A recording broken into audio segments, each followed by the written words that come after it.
o rei escolhido por Deus. Por que as nações pagãs planejam revoltas?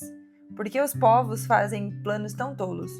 Os seus reis se preparam e os seus governantes fazem planos contra Deus, o Senhor e o rei que ele escolheu. Esses rebeldes dizem: vamos nos livrar do domínio deles. Acabemos com o poder que eles têm sobre nós. Do seu trono lá no céu, o Senhor ri e zomba deles. Então, muito irado, ele os ameaça e os assusta com seu furor. Ele diz: já coloquei o meu rei no trono lá em Sião, o meu monte santo.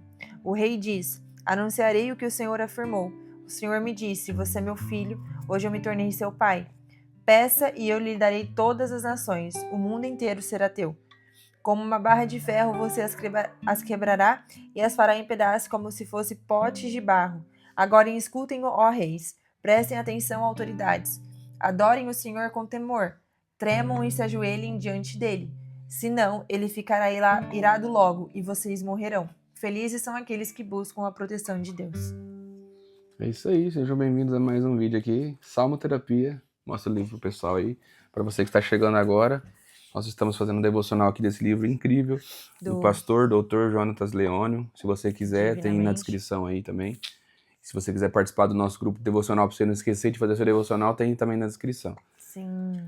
Agora a gente vai para o livro, né? Nesse livro Salmoterapia, cada salmo é um tema específico, né? Esse capítulo é um salmo para tratar a alma ferida pelas batalhas. Isso. Forte demais. Lê pra gente aí, Rafa.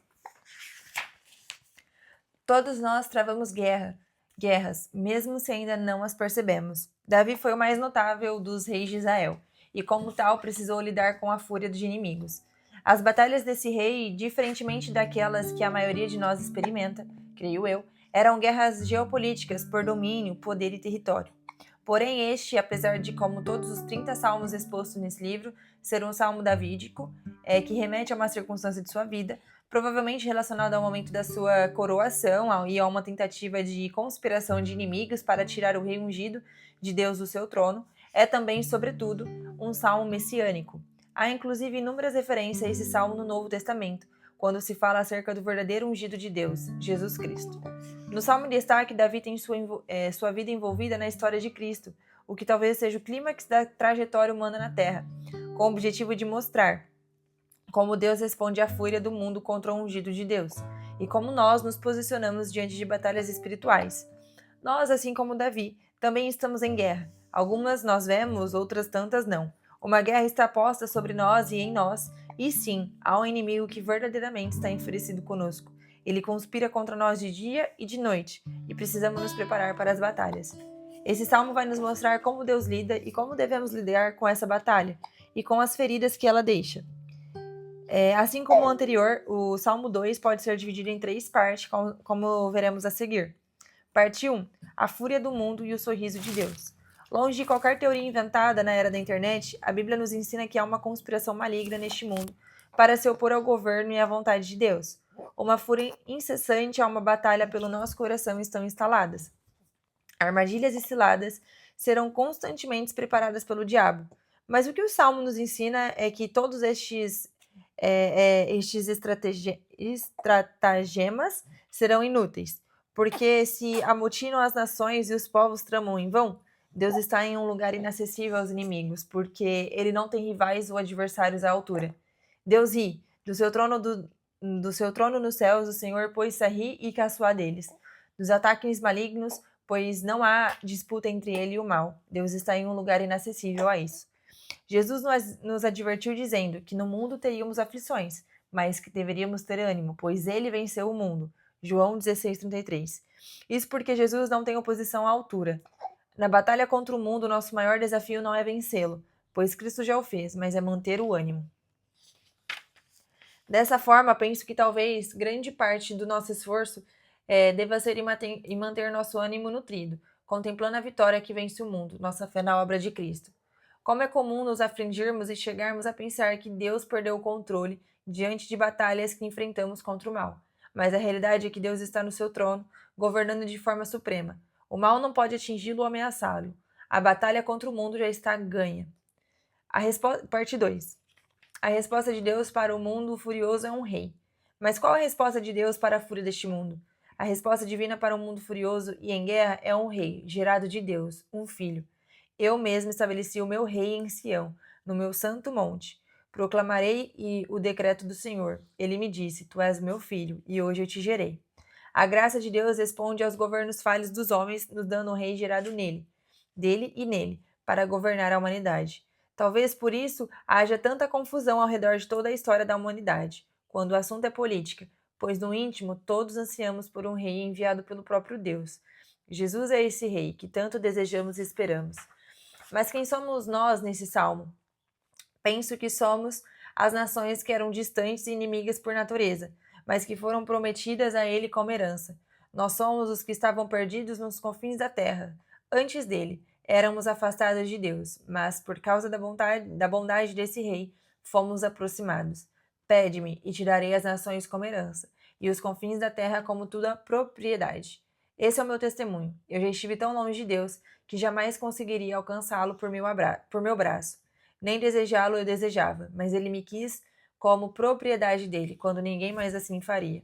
Como é maravilhoso saber que somos dele. O rei de Israel é o rei do universo, e tudo pertence a ele, inclusive nós mesmos, e estamos seguros em suas mãos. Deus deu as nações para o rei, e o rei para as nações. Somos sua herança, tesouro dele, e ele o nosso. Pare um pouco e medite no fato de que Deus pode ter tudo o que quer, e ele decidiu nos querer. Esta é a vontade dele, nos ter. E quando o assunto é a vontade de Deus, ele não passa vontade. Parte 3. O rei precisa nos fazer de novo. Que privilégio é ser de Jesus. Mas não pense que isso não vai afetar a... Mas não pense... Que bonitinho, gente. Não merece o like? Mas não pense que isso não vai afetar e mudar toda a sua vida. Toda a nossa vida. Como disse Charles Spurgeon, antes de Deus fazer um homem grande, ele primeiro o quebra em pedaços. O Salmo nos diz: tu as quebrarás como vara de ferro, e as despedaçarás como a um vaso de barro. Nós precisaremos ser refeitos por aquele que fez todas as coisas. Para isso, precisaremos quebrar, como frágeis vasos de barro. Eu me lembro como um grande temor quando 2 dias antes do meu encontro com o Senhor, ouvi da boca de um homem de Deus, em uma pregação, a seguinte frase: Deus vai te fazer de novo, mas antes vai te quebrar por inteiro. Lembro-me de ter pensado: misericórdia, está repreendido. Que Deus é esse que vai quebrar alguém? Contudo, alguns dias depois estava eu, todo quebrado, literalmente só o pó. Mas então me lembrei que esse é o melhor lugar do mundo, pois é com o pó que Deus trabalha. É do pó que ele forma o ser humano à sua imagem. Ele me quebrou e me refez, pois se sou dele, preciso ser como ele é. Esta é uma grande e temível verdade. Se somos dele, seremos como ele é. E Deus não nos poupará de nada que nos faça mais parecido com ele. Por isso, nos renderemos totalmente com temor e tremor. Inclusive, nossas emoções são chamadas a cultuá-lo. A conclusão deste processo e a vitória dessa batalha é que todos os gerados nele adorem ao Senhor com temor, exultem com tremor. Éramos inimigos de Deus e fomos chamados para o amor. Podemos agora beijar o Filho, pois ele nos deseja. Essa é a vitória da história humana, sair das guerras para o amor. Beijem o Filho, para que ele não se ire e vocês não sejam destruídos de repente, pois num instante acende-se a sua ira. Agora sim, podemos ser felizes, porque a felicidade é confiar nele. Como são felizes todos que nele se refugiam. Nele estamos seguros. E agora é aquela parte que você escreve o seu salmo. Então, hoje são 3 perguntinhas. Transforme suas emoções em orações. Quais batalhas você percebe que tem enfrentado e por vezes sente-se ameaçado? Escreva sobre isso para Deus. Você já se sentiu ou tem se sentido distante de Deus? Escreva agora sobre o que sente ao saber que Ele te quer e te busca até os confins da terra. Você está sendo quebrado e refeito em alguma área? Pergunte ao Senhor o que Ele deseja para você e escreva sobre isso. Forte, hein? Sim. Eu acho que uma das coisas que Deus fala muito comigo é que muitas vezes a gente fala assim: Senhor, eu te dou o meu coração, eu te dou minha vida, mas assim, o que a gente tem para oferecer a Ele, né? Na verdade, quando a gente se relaciona com Ele, a gente não tá querendo entregar nada, a gente precisa mais dele do que Ele da gente. Ele da gente, né? Mas mesmo assim, Ele nos quer. Sim. Mesmo assim, ele quer o nosso coração, Ele quer a nossa vida. Eu acho que uma coisa que resume muito a isso é, por exemplo, A Rafa tem bastante experiência em dar aula para criança, né? Eu tenho bastante experiência de dar aula também, não só para criança, mas eu dou aula para adulto, para criança. E eu acho que uma das maiores alegrias de um professor, de uma pessoa que está ensinando, é ter pessoas sedentas querendo aprender. Quando você tem ali alunos desinteressados, eu acho que dá não uma tristeza muito grande, mas você acaba não tendo uma motivação para ensinar, uma motivação para compartilhar algo. E isso não só no ensino, né? Tô dando esse exemplo aqui, essa analogia, mas da mesma forma, um amor não correspondido, isso não é legal. Uma amizade que às vezes não responde uma mensagem também não é legal. Uma pessoa que às vezes não te trata da mesma forma também não é legal. Então eu acredito que esse tema aqui, que é um salmo para tratar a alma ferida pelas batalhas. Eu acho que é a gente entender que, independente do que aconteceu no campo de batalha, tem um rei que nos chamou, sabe? Tem alguém que nos enviou, que nos criou, que quer a nós acima de tudo. Então acho que isso é uma das coisas que o Senhor mais fala comigo, né, através desse salmo, assim, né? Tem muito mais coisa, porém, eu acho que isso é uma das coisas que primeira vez que eu li, o Senhor tratou comigo de uma forma diferente, segunda vez diferente, e hoje a Rafa lendo, o Senhor tratou no meu coração de uma maneira diferente, né? Você quer compartilhar, Rafa, o que você escreveu aí? Vou compartilhar. Eu coloquei que o que me chamou a atenção foi a parte do Tu és meu filho e hoje eu te gerei. Pede-me e te darei as nações como herança e os confins da terra como tua propriedade. Aí eu escrevi assim, que vai respondendo as perguntas, né? Eu coloquei, eu sinto que a batalha que venho enfrentando é comigo mesmo. Os meus sonhos, os meus medos, a minha insegurança.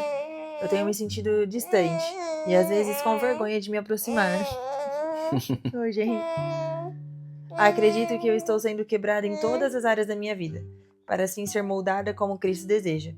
E a minha oração é que o Senhor, se é necessário me quebrar, me leve ao pó, para entender que os seus propósitos para a minha vida, a minha alegria peraí, deixa eu... Só um instante, Senhor. Senhor, se é necessário me quebrar, me leve ao pó, para eu entender os seus propósitos para a minha vida. Minha alegria é saber que o Senhor me busca, me chama, me quer. E eu quero e eu preciso de ti todos os dias. Ele queria só comer a mão. É isso. É um salmo que fala muito com a gente, que o Senhor nos ensina muito. E espero que vocês tenham aproveitado muito esse devocional, que Deus tenha falado muito contigo. Que você tenha tirado um tempo, né? Exatamente. E assim, a gente sempre sugere para escrever, mas assim, escreva mesmo, né, Rafa? Sim, muito bom. Anote num caderno, anote num bloco de notas, mas tire isso de dentro de você e coloque para fora. Porque, assim, a frase que mais me chama a atenção nesse livro é logo no início aqui, ó. Que toda emoção é um convite para oração.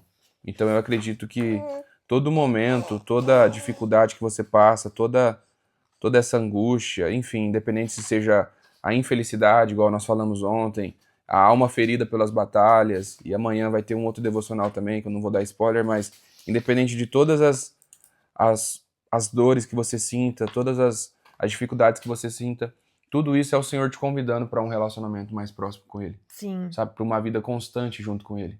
Não fique dependente de ter uma vida com Ele somente quando você vai numa igreja, quando alguém fala algo para você, quando você assiste esse vídeo é um incentivo para você sair daqui e falar, eu vou estudar, eu vou orar, eu vou ler a Bíblia, eu vou buscar um pouco mais, eu vou ter um relacionamento com Ele. Isso daqui é só um lembrete para você, da mesma forma que a sua emoção é um lembrete também.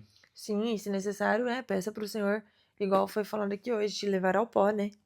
Te quebrar de forma que para ser quebrada vai doer, mas que seja uma dor que que nós buscamos aprender, né? Que a gente seja moldado como Ele quer e aí a gente possa ver aquilo que Ele quer para nós, né? Sim, uma semente para ela poder dar frutos, né, Rafa? Ela precisa, antes de tudo, explodir e morrer. Então eu acredito que é um sentido figurado, claro, né? Mas você precisa passar por dificuldades para poder entender quem Ele é na sua vida. E é isso. Até um próximo vídeo. Deus te abençoe. Compartilhe com alguém que você acha que pode precisar ouvir essa palavra, ser edificado com essa palavra. Até a próxima.